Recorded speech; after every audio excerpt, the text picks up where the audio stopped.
오늘 하나님 말씀은 우리가 창세기 21장에 있는 말씀을 먼저 보면서 설명해 가도록 하겠습니다. 창세기 21장입니다. 33절, 21장 33절 말씀입니다. 다 같이 한번 읽겠습니다. 아브라함은 부엘세바에 에셀나무를 심고 거기서 영원하신 여호와의 이름을 불렀으며 라고 얘기하고 있습니다. 여러분, 영원하신 여호와, 예전에 개역 성경에서는 영생하시는 하나님 이렇게 번역을 했습니다. 영생하신 하나님, 영어로 얘기하면 Eternal God 혹은 Everlasting God 이렇게 표현하고 있습니다. 영원하신 하나님이다. 이걸 누가 고백했다고요? 아브라함이 고백했다는 거예요. 아브라함이 그 고백을 가지고 하나님을 예배한 거라고 얘기하고 있습니다. 예배한 것입니다. 그런데 이러한 신앙의 고백이 있은 후에 아브라함에게 심각한 도전이 있었습니다. 그게 무엇이냐면 오늘 22장에서 읽었던 말씀인데, 어떤 도전입니까? 어떤 심각한 문제가 생겼습니까? 그것은 내 아들, 내 사랑하는 독자 이삭을 데리고 모리아 땅으로 가서 하나님이 지시한 산에 가서 이삭을 번제로 드려라 라고 하는 내용이었습니다. 여러분, 여기에 이삭을 수식하는 말들 한번 보세요. 하나님께서 아브라함에게 이야기하시면서 이삭을 아브라함의 편에서 설명해 가는데 뭐라고 하냐면 너의 아들, 너의 사랑하는 독자, 이렇게 표현을 하고 있어요. 그러니까 하나님도 아브라함에게 있어서 이삭이 얼마나 소중한 존재인지를 아실까요, 모르실까요? 너무 잘 알고 있는 거예요. 너무 잘 알고 있어요. 그래서 정말 아브라함의 마음을 하나님이 전혀 모르고 이야기를 하시는 게 아니고, 아브라함의 그 아들을 향한 그 마음이 어떠한지를 너무 잘 알면서도 이렇게 얘기하시는 거예요. 이 일들에 대해서 아브라함이 어떻게 반응을 합니까? 사실은 우리 같으면 이게 무슨 일이냐고, 웬 날벼락이냐고 하면서 하나님 앞에 막 항변하고 저항하는 그런 태도를 가졌을 수도 있을 거예요. 왜냐하면 내 삶이 전체가 다 부정당하는 그런 느낌이었거든요. 자기 자식을 기다렸던 세월을 한번 생각해 보세요. 그리고 여러분 보십시오. 하갈과 이스마엘을 내보냈어요. 그 이유가 무엇 때문이었습니까? 이삭을 보호하기 위해서 그랬던 거예요. 이삭을 위해서 하갈과 이스마엘도 많은 고민이 있었지만 내보냈어요. 우리가 앞선 말씀 속에서 그 표현이 그대로 나오고 있어요. 아브라함이 매우 고민하였다라고 이렇게 표현하고 있어요. 정말 고민스러운 일이었지만 이삭을 위해서 결단하고 하갈과 이스마엘을 내보냈어요. 그런데 이제 와서 이삭을 바치라니, 이게 웬일입니까? 이게 무슨 말입니까? 정말로 이해할 수 없는 하나님의 말씀이 그에게 들린 거예요. 내가 잘못 들은 건 아닐까? 뭐 별 생각을 다 할 수 있었던 것이죠. 여러분, 이러한 마음을 조금이라도 이해해 볼 수 있는 것은 우리 그 형제들을 군대에 보내는 어머님들, 뭐 잠시 잠깐의 마음이지만 자식과 또 떨어져 있어서 느꼈던 그 마음들, 우리 충분히 헤아려 볼 수 있지 않겠습니까? 그런데 이제 아브라함의 경우에 있어서는 정말 마음을 좀 추스리고 마음을 좀 다잡고 하나님 말씀대로 순종해야겠다라고 이렇게 했는데, 이 과정 속에 이삭이 던지는 그 말 한마디 한마디가 또 그에게 있어서는 마음을 흔들어 놓을 수 있었던 그런 표현들이 아닐까 하는 생각이 드는 거예요. 나무를 이삭의 등에 실리고 아버지와 함께, 아들과 함께 이제 하나님이 말씀하신 그곳으로 걸어가는 중에 이삭이 이야기하죠. 아버지, 번제할 양이 어디 있습니까? 뻔히 다 알고 있는 아브라함의 입장에서는 그 이삭의 그 한마디가 얼마나 가슴 아픈 이야기로 들렸을까? 여러분, 이러한 생각을 해보면 아브라함이 75세 때 하나님으로부터 부르심을 받고 하나님 나라를 소망하면서 지금까지 살아오고 있는데, 그 과정 중에 자녀가 없어가지고 애타게 고통받았던 삶의 여러 과정들을 생각해 보면 이삭을 바치라고 하는 하나님의 이 말씀은 너무나도 가혹한 말씀인 거예요. 너무나도 가혹해요. 그런데 왜 이러한 말씀을 아브라함에게 하셨을까? 왜 이러한 시험을 아브라함에게 허락하셔야만 했는가라고 하는 거예요. 여러분, 12절에 있는 말씀 한번 보시겠습니다. 12절. 사자가 12절에 있는 말씀. 사자가 이르시되 그 아이에게 내 손을 대지 말라, 그에게 아무 일도 하지 말라. 내가 내 아들 내 독자까지도 내게 아끼지 아니하였으니 내가 이제야 내 하나님을 경외하는 줄을 아노라. 여러분, 이제야 아브라함이 내 아들, 내 독자, 너가 가장 아끼는 그를 나를 위해서 내어놓는 걸 보니까 너가 나를 경외하는 것을 알겠다라고 이야기해요. 여러분, 하나님이 정말 몰라서 이제야 알았다라고 얘기하시는 것일까요? 하나님이 아브라함의 마음의 상태와 그 마음속에서 일어나고 있는 모든 생각과 이런 것들이 전혀 감이 잡히지 않아 가지고 이것을 캐치하기 위해서 하나님께서 이런 시험을 주셨을까요? 그렇지 않죠. 하나님은 전지하신 분이세요. 하나님 모든 것을 다 알고 계시는 분이세요. 여러분, 우리가 심지어 하나님 앞에 무릎을 꿇고 기도할 때 하나님 아시지요? 그러면 그것 한마디에도 다 아시는 분이 우리 하나님이세요. 모르는 게 없으세요. 하나님께 비밀이라는 건 없단 말이죠. 그런데 하나님께서 뭐라고 얘기하세요? 이제야 내가 알았다는 거예요. 이제야 내가 알았다. 여러분, 그럼 이게 무슨 의미일까요? 이제야 내가 하나님 경외하는 줄을 알았다라고 하는 말, 이건 무엇이냐면 알고 있던 것이 확실하게 증거되었다라고 하는 것을 말해주고 있는 거예요. 알고 있던 것이 확실하게 열매로 보일 수 있게 되었다라고 하는 것을 말해주고 있는 거예요. 여러분, 무엇입니까? 아브라함이 하나님을 경외하는 믿음을 가지고 있었다는 거예요. 그런데 그것이 단지 고백만이 아니라 실질적으로 어떻게 해요? 삶으로 확증되었다라고 하는 것을 말해주고 있는 거예요. 여러분, 아브라함이 어떤 고백을 하나님 앞에 했습니까? 아브라함이 어떤 고백을 하나님 앞에 했습니까? 21장 33절에 말하고 있는 것처럼 영원하신 여호와 하나님을 예배했어요.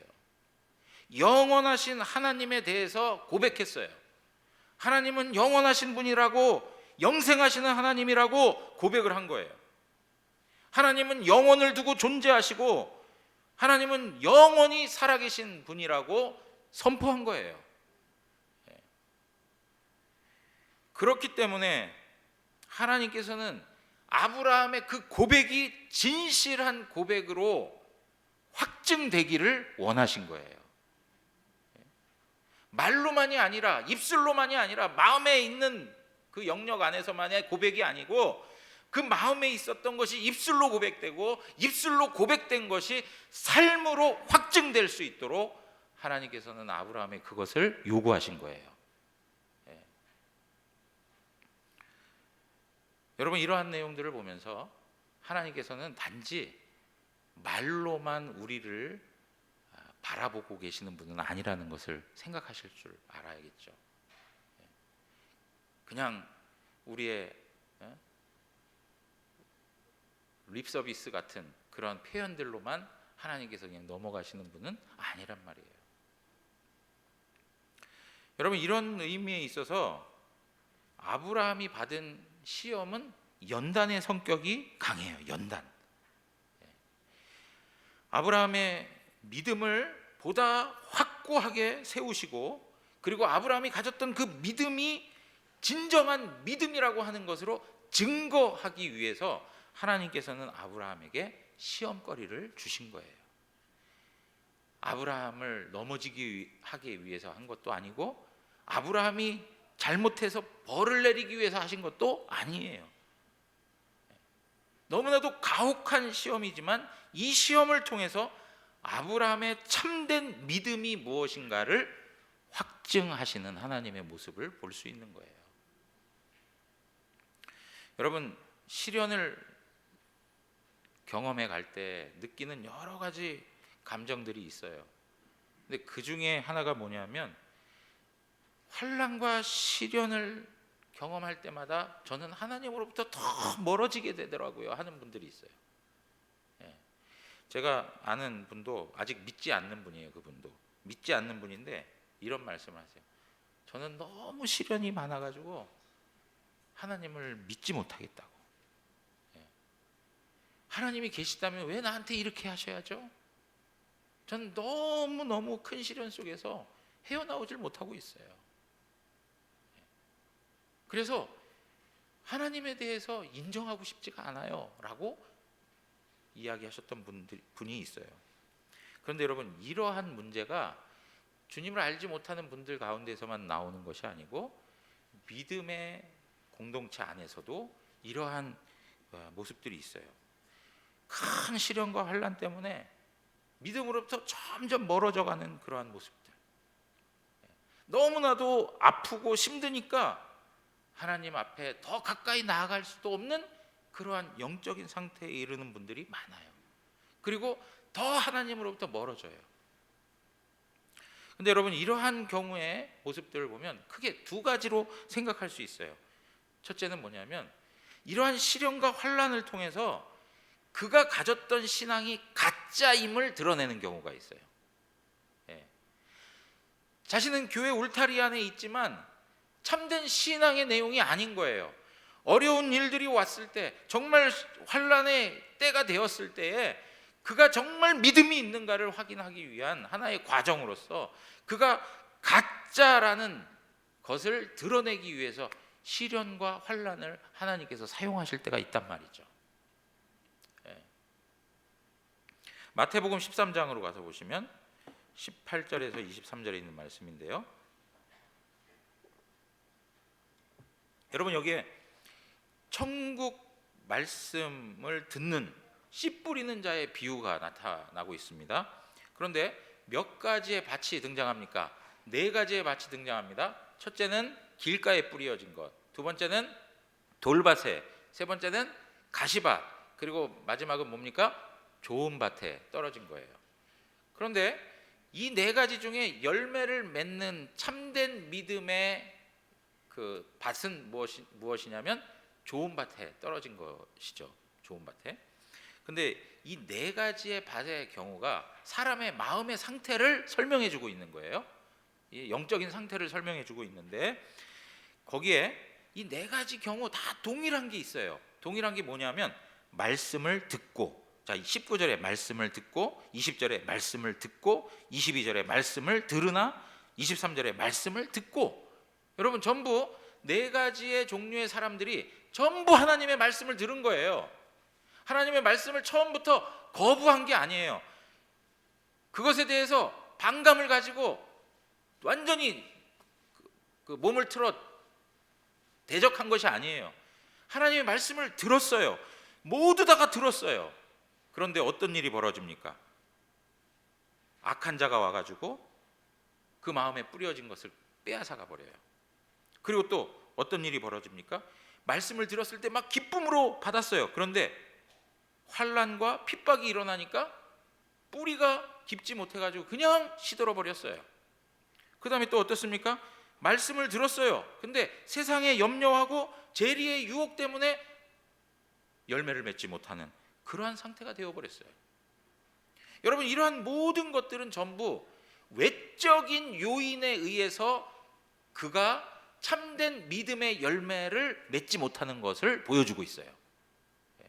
외적인 요인들, 우리의 삶에 살아가는 과정들에 있을 법한 많은 문제들로 인해서 그의 믿음이 온전히 세워지지 못하는 그런 모습들을 우리에게 보여주고 있단 말이에요. 특별히 여기에 가서 보시면 그 돌밭에 뿌렸다는 그 마음의 상태를 보면 환난이나 핍박이 일어난 때 넘어지게 된단 말이에요. 환난이나 핍박이 일어나니까 점점 하나님 앞에 멀어지게 되고 완전히 하나님을 떠나게 되는 그러한 상황이 직면하는 거죠. 여러분, 그래서 이런 내용을 놓고 볼 때 우리가 하나 확인할 수 있는 건 뭐냐면 바로 그거예요.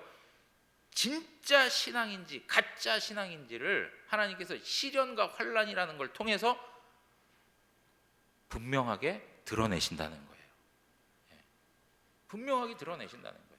뭐 다른 외적인 요소를 아무리 따져서 설명할 필요가 없어요. 가짜 믿음이기 때문에 넘어지는 거예요. 가짜 믿음이기 때문에. 인간적인 설명들 아무리 갖다 붙이고 변명을 한들 가짜 믿음이기 때문에 멀어지는 거예요. 왜 그러냐면 우리의 신앙이라는 게요, 처음부터 하나님을 다 알고 시작하는 게 아니잖아요. 하나님 앞에 나온 동기가 너무나도 다양해요. 어떤 분들은 사업이 점점 안 돼가지고 망해가지고 그래서 뭔가 조금 힘을 얻어볼까 하고 오시는 분들, 어떤 분들은 가족에게 큰 사건이 벌어져가지고 그것을 감당해낼 힘이 없어서 뭔가 의지하고 싶은 마음이 있어서 하나님 앞에 찾아 나서오신 분들, 어떤 분들은 자식들이 좀 좋은 대학 가고 정말 잘 되길 바라는 마음에 정말 우리가 살아가면서 뭔가 좀 복을 좀 많이 누렸으면 좋겠다 하는 마음으로 막 이렇게 나오신 분들, 뭐 여러 다양한 이유를 가지고 나온단 말이에요. 근데 그러한 마음의 동기가 하나님을 알아가면서 하나님의 관점으로 바뀌어가야 되는데 그것이 바뀌어가지 않는 거예요. 하나님의 말씀으로 우리의 신앙이 채워져 가고 세워져 가야 되는데 그렇게 바뀌어지질 않고 한낱 갖는 태도가 항상 나한테 뭔가 복이 되기를 바라는 그런 마음에, 내 삶에 무언가 부족한 것을 채우고자 하는 그 마음에, 그런 식의 신앙생활을 하다 보니까 평안하고 좋을 때는 신앙을 모든 사람과 더불어서 잘 하는 듯 해 보이는데 시련이나 환난이 왔을 때는 어떻게 해요? 견뎌낼 힘이 없는 거예요. 그러니까 넘어지는 거예요. 그리고 하나님 믿어봐야 소용이 없다는 거예요. 믿으나 안 믿으나 똑같다는 거예요. 왜요? 육적인 관심만 있으니까, 세상적인 방식의 그러한 그 동기를 가지고 하나님 앞에 나왔으니까 그것이 변화가 되어지고 그것이 수정되어서 하나님의 관점으로 바뀌고 하나님 말씀이 원하는 신앙의 내용으로 세워져야 되는데 그렇게 되지 않으니까 결국에는 넘어지게 되는 거예요. 근데 그렇게 하나님이 드러내실 때 뭘 사용하신다고요? 환난이나 이런 시련들을 사용하여 참된 믿음이 있는가 거짓된 믿음이 있는가를 드러내시는 거예요. 자, 또 다른 하나의 예가 있습니다. 또 다른 하나의 예는 뭐냐면 지금 우리가 보기에 큰 환난 때문에 정말 하나님 앞에 나올 힘도 없고 완전히 주저앉아 버려서 마치 불신자같이 되어버리는 그런 현상까지 가는 분들도 있어요. 그럼에도 불구하고 하나님께서 정말 택하신 하나님의 사람이라면 그 시련의 과정을 통해서 반드시 하나님께로 일어서게 하신다는 거예요. 반드시 하나님께서 일으켜 세워 주신다는 거죠. 그렇기 때문에 우리가 지금 그가 가지고 있는 영적인 상태, 그가 가지고 있는 마음의 어떤 그 상태와 또 신앙적인 태도, 이런 거를 완전히 비난하거나 아니면 정죄하거나 그리고 그것으로 딱 규정해서 설명할 이유가 하나도 없는 거예요. 왜요? 그는 충분히 하나님 앞에서 변화될 가능성이 있기 때문에.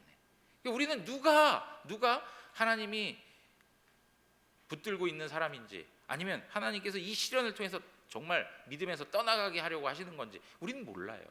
그렇기 때문에 우리가 저 사람은 이렇다, 이 사람은 저렇다 이렇게 평가할 위치에 있지 않다는 거예요. 그러므로 여러분, 지금 하나님 앞에 정말 영적으로 떨어져 있는 그러한 분들이 있다 할지라도, 시련과 그런 어떤 환난 때문에 정말 공고함에 빠져가지고 하나님 앞에 온전히 서지 못한 상태로 신음하며 살아가고 있는 분들이 있다 할지라도 그분들을 위해서 계속 기도해 주셔야 돼요. 기도해 주시고 그들이 다시금 하나님 앞에 세워질 수 있는 그날을 소망하면서 하나님 앞에 계속적으로 섬겨가야 할 필요가 있는 겁니다.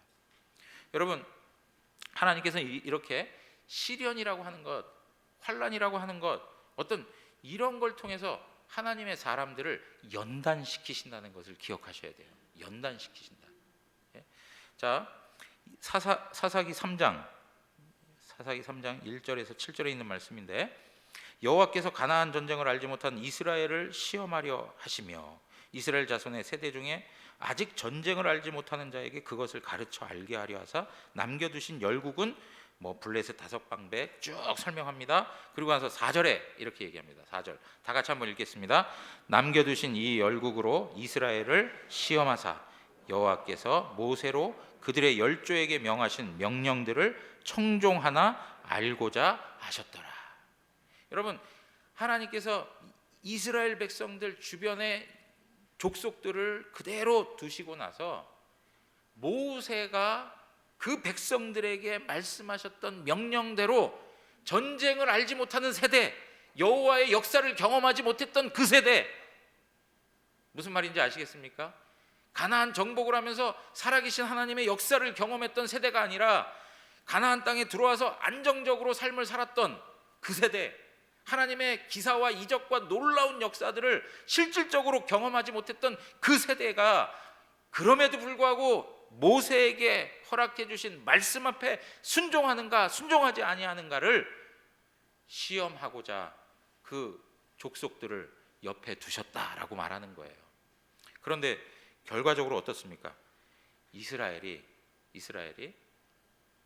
옆 나라에 있는 이방 백성들하고 통혼하고, 그래서 우상을 섬기고, 그래서 하나님 앞에서 정말 혼합주의적인 신앙을 가지고 살아가는 그런 안타까운 형편이 돼버린 거예요. 자, 그래서 보십시오. 6절 7절에 가서 보면 그들의 딸들을 취하여 아내를 삼으며 자기 딸들을 그들의 아들에게 주며 또 그들의 신들을 섬겼더라. 이스라엘 자손이 여호와 목전에 악을 행하여 자기들의 하나님 여호와를 잊어버리고 바알들과 아세라들을 섬긴지라. 이렇게 되니까 하나님께서 어떻게 하세요? 그 다음부터 하시는 일이 옆에 있는 이 열국들, 이 족속들을 통해서 이스라엘 백성들을 괴롭게 만드시죠. 뭐 하는 거예요? 연단하시는 거예요. 연단하시는 거예요. 여러분 꼭 보면은요, 하나님께서 이게 그 같은 원리인데 성경을 계속 읽다 보니까 내가 마음을 빼앗기고 내가 정말 애지중지하고 내가 가치를 두고 살았던 그것을 가지고 하나님께서 나로 하여금 고통당하게 하시는 일이 너무 많아요.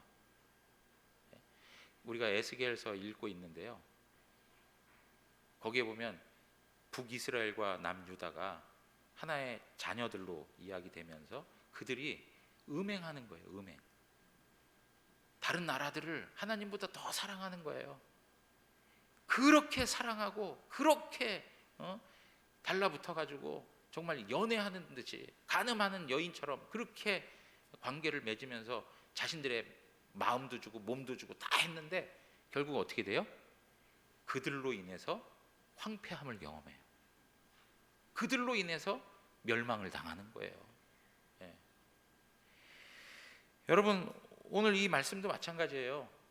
하나님께서 정말 그 백성들을, 그 열국에 있는 이방인들, 그들의 삶이 참 특이해 보이고 매력 있어 보여서 점점 그들을 가까이 하고 그들을 사랑하고 그들과 함께 교류하면서 한 문화를 이루어가고 했던 그들, 그런데 하나님께서 그들을 들어 이스라엘 백성들을 연단하시는 거예요. 여러분, 우리 학생 청년들에게 좀 말씀드리고 싶어요. 뭐냐면 하나님께서 여러분들을 아들로 대하시고 여러분들을 사랑받는 자녀로 불러주셨을 때에는 여러분들이 하나님을 떠난 마음을 가지고 살아갈 때 하나님께서 그냥 내버려 두지 않으세요. 예. 항상 여러분들의 마음이 하나님께 올 수 있도록 연단하세요. 훈련을 시키신다고요. 훈련이 행복한 거 있습니까? 훈련이 편한 게 있습니까? 훈련은 편하지 않습니다. 훈련은 괴롭습니다. 고통스럽습니다.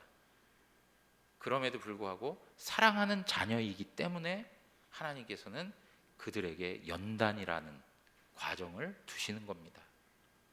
우리 청년 학생들도 하나님 말씀에 순종하는 법을 배우고 하나님 그분에게 마음을 두고 살아가는 것이 오히려 복을 누리는 일이에요.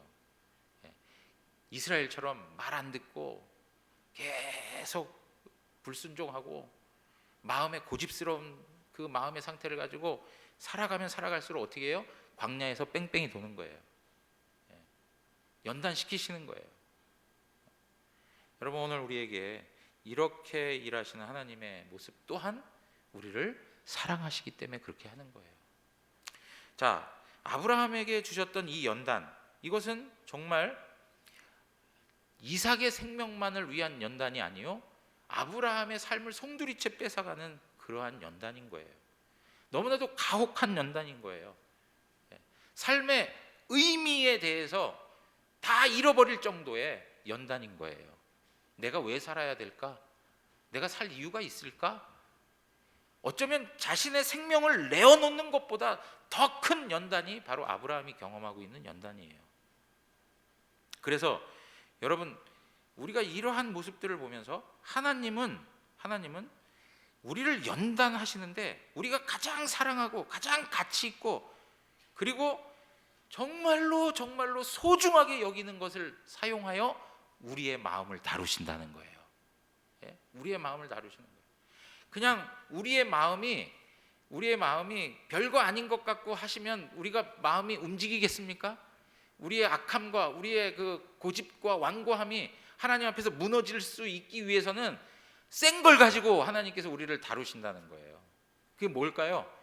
우리가 너무나도 소중히 여기는 것, 그것들, 내 삶의 자랑거리로 삼고 있는 그것들, 나로 하여금 행복하게 만들어주는 그것을 하나님께서 내놔라 하실 때가 있다는 거예요. 그걸 내놔라. 때로는 그게 물질일 때가 있어요. 때로는 그것이 시간으로 하나님께서 요구하실 때가 있어요. 어떤 경우에는 진짜 사랑하는 사람을 내어놓으라고 얘기하실 때가 있어요. 정말 마음 아픈 일이지만 자식을 하나님께서 데려가는 경우들도 있어요. 어떤 경우에는 우리의 건강을 하나님께서 내어놓으라고 얘기하실 때도 있어요. 정말 우리의 삶에 있어서 가장 가치 있는 것은 그래도 자신을 사랑하는 그 마음일 거예요. 그것을 하나님께서 우리에게 내어놔라 라고 얘기하시는 거예요. 뭘 보시길 원하시는 거죠? 너가 나 여호와를 경외하는 줄을 알리라. 그걸 보기 원하시는 거예요. 말로만 찬송을 고백할 때만 아니면 기도할 때만이 아니고 실질적 삶에 있어서 정말 네가 가장 중요하게 여기는 그 가치 있는 것, 그걸 나를 위해서 내놓을 수 있겠니? 그것을 도전해 주시는 거예요.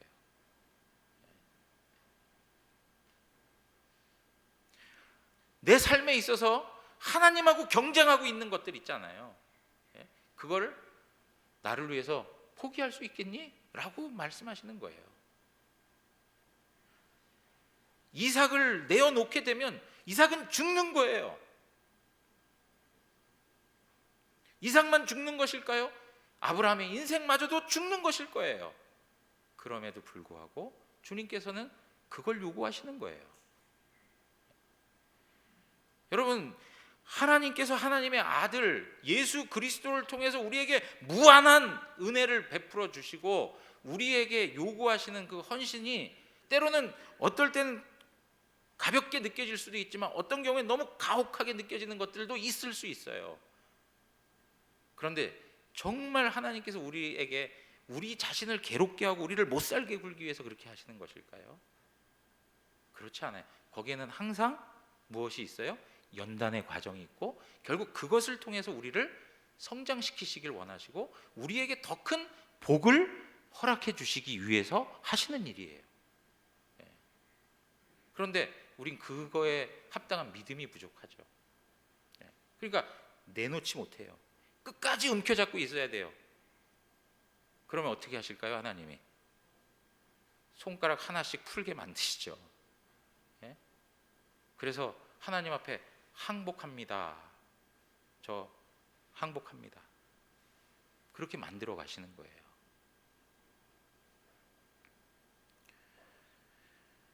히브리서 11장 17절에서 19절에 있는 말씀 보면 아브라함은 시험 받을 때 믿음으로 이삭을 드렸으니 저는 약속을 받은 자로 돼 그 독생자를 드렸느니라. 여러분, 아브라함이 시험을 받을 때 어떻게 했다고요?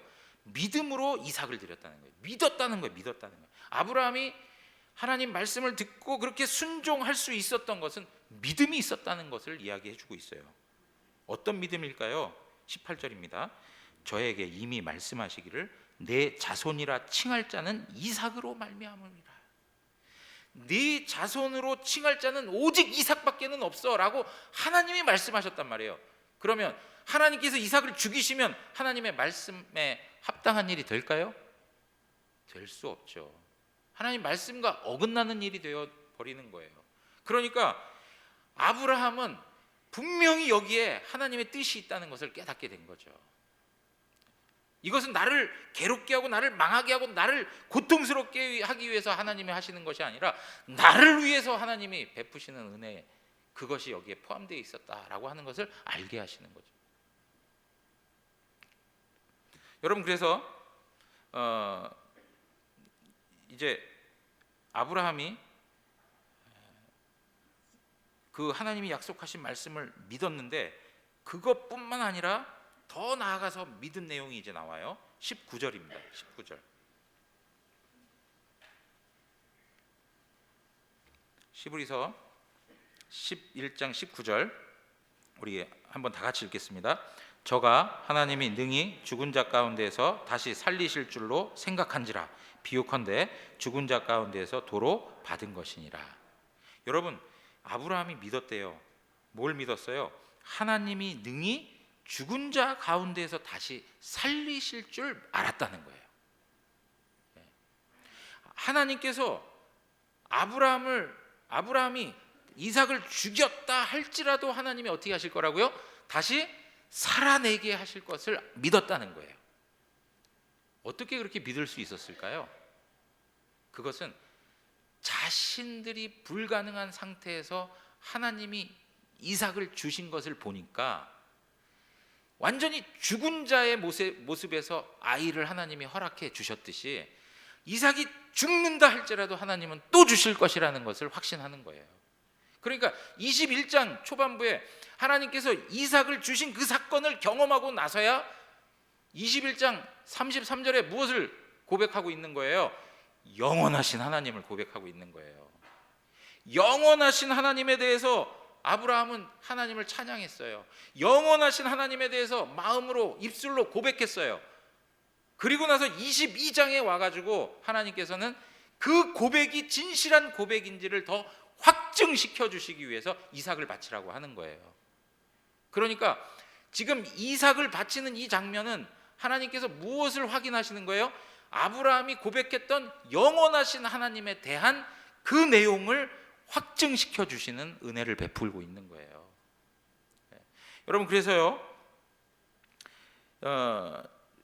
우리가 여기서 영원하신 하나님이라고 하는 이 말은 히브리서 11장 19절에 말하고 있는 것처럼 죽은 자를 다시 살리시는 부활의 하나님이다라고 하는 거예요. 부활의 하나님. 부활의 하나님. 그러니까 여러분 보세요. 이삭을 죽여도 하나님이 어떻게 하신다고요? 부활케 하신다는 걸 믿는 거예요. 여러분, 우리에게 하나님께서 가장 크게 요구하시는 너 생명을 나를 위해 바쳐 라고 해도 우리가 과감하게 바칠 수 있고 순교할 수 있는 이유가 뭘까요? 수많은 믿음의 선진들이 자기 목숨을 아끼지 아니하고 생명을 아끼지 아니하고 하나님 나라와 그의 영광을 위해서 내어놓을 수 있었던 이유가 뭘까요? 그것은 영원하신 하나님, 부활의 하나님을 믿었기 때문에 그런 거예요. 부활의 하나님을. 예수 그리스도가 죽었다가 다시 살아나신 것처럼. 그러니 우리가 죽는 게 무슨 의미가 있습니까? 우리의 죽음은 아무것도 아닌 거예요. 왜요? 하나님의 권세와 능력으로 우리를 다시금 살리시기 때문에. 사랑하는 성도 여러분, 이렇게 했을 때 아브라함을 향하여 하나님께서 이제야 내가 하나님 경외하는 줄을 안다라고 말씀하셨어요. 사랑하는 성도 여러분, 하나님 말씀하시고 하나님 말씀에 순종해 가는 삶이 참 어려워요. 내 삶을 비우고 하나님 앞에 전적으로 헌신하고 섬기고 희생하고 이러한 삶의 현실들 하나하나가 참 어려운 일들이에요. 하나님 말씀을 짊어지고 살아가는 게 버겁고 무거워요. 그런데 내가 죽더라도 하나님께서는 나를 살리실 것이다 라는 믿음으로 우리의 생명조차 하나님 앞에 드린다면 하나님께서는 그것을 통해서 큰 영광을 받으세요. 그리고 더 한량없는 은혜와 복을 우리에게 베풀어 주시는 분이세요. 여러분, 무엇으로 여호와 하나님 경외함을 나타내 보이실 겁니까? 무엇으로 여호와 하나님 경외함을 드러내실 겁니까? 우리가 그렇게 숱하게 찬양을 하면서 기도를 하면서 고백하고 있는 그러한 이야기들, 그러한 선언들, 이런 것들이 진짜라고 하는 것을 무엇을 통해서 하나님 앞에 나타내 보일 수 있겠습니까? 여러분들에게 오늘 이 아침에 도전하고 있는 하나님의 음성이 무엇입니까? 하나님께서 여러분들에게 바치라, 내어놓으라, 포기해라 말씀하시고 있는, 여러분들을 도전해 주시는, 여러분들에게 더 나은 복을 허락해 주시기 위해서 여러분들에게 끊임없이 선포하고 있는 하나님의 말씀이 무엇인지 오늘 이 아침에 다시 한번 생각해 보면서 우리가 부활신앙을 가지고 하나님 앞에 온전히 우리의 삶을 드릴 수 있는 그러한 헌신이 있기를 주님의 이름으로 축원합니다. 매튜 헨리, 우리 한번 글을 좀 보여주세요. 매튜 헨리는 하나님을 한다는 가장 좋은 증거는 우리가 가장 사랑하는 것으로 기꺼이 그분을 섬기고 영예롭게 하는 것입니다. 여러분, 이 믿음의 선진들의 이런 고백들 마음에 간직하고 묵상해 보세요. 한 주 동안 묵상하시면서 내가 정말 여호와 경외하는 그런 삶의 모습들을 하나님 앞에 세워가는 은혜가 있기를 주님의 이름으로 축원합니다. 다 같이 일어나시겠습니다.